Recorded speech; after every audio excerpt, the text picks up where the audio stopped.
setting records even in retirement. A pair of Air Jordans MJ wore during a game just sold at an auction for over $1.4 million, the most ever for a pair of sneakers at an auction. We are seeing, we think, historic market conditions for, I think, a few reasons. Market context and backdrop is very strong. And thirdly, the material is really exceptional. What do you think's really going on with the Fed?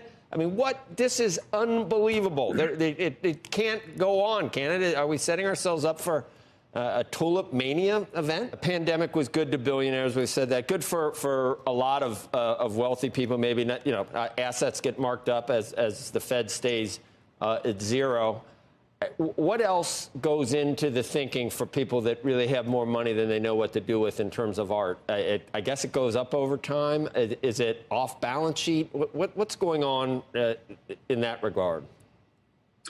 Well, I do think that in financial terms that, art as an alternative, investment category in a world where there's a lot of volatility and uncertainty, art is something that you can have a passion for. You can have it on your walls. The pandemic had a huge effect on nearly every facet of international life. And while the overwhelming number of people across the globe face increasingly dire straits economically, the rich keep getting richer. And what do they do with their increasing piles of cash? Buy million-dollar sneakers, art, and $69 million NFTs. They say capitalism breeds innovation, don't they? One of the biggest winners of the pandemic have been art auction houses like Sotheby's and Christie's because of their heavy digital presence, which includes online live-streamed auctions that garner millions of viewers they could never get in real life. This shift is leading art experts to speculate that the balance of power in the art world is rapidly shifting from independent dealers to big conglomerate auction houses. Edward Dolman is an executive at Phillips, another auction house, and he says that because the rich are traveling less, live-streamed international sales are all the rage. He also notes that, quote, at an auction, if 4 other people are bidding against you, it's much more reassuring. While stock portfolios rise and the gap between the rich and poor widens exponentially, the rich have been bidding on things like worn sneakers. Yes, in October, a Florida collector spent a record $1.5 million on a pair of Nikes at once worn by Michael Jordan. The rich have had a really awful 2 years of not being able to go on luxurious vacations and live their normal lifestyles, and that, combined with increased money in the bank, means that they are more interested in buying material goods or digital tokens like NFTs. Online auction houses are attracting huge numbers. Christie said that in 2021, a digital audience of 3.3 million people engaged with its live stream auctions through various online channels. So instead of lifting up communities or pledging to give money away, many of the global elite have just doubled down on their spending at a time when, again, most people are in dire need of material support. One of the biggest myths of capitalism is that when certain people get rich, they will then lift up the entire population. But it's never been more clear that that is an absolute joke of a belief. Thanks so much for watching. You can follow me on all platforms at Caro Johnson 917.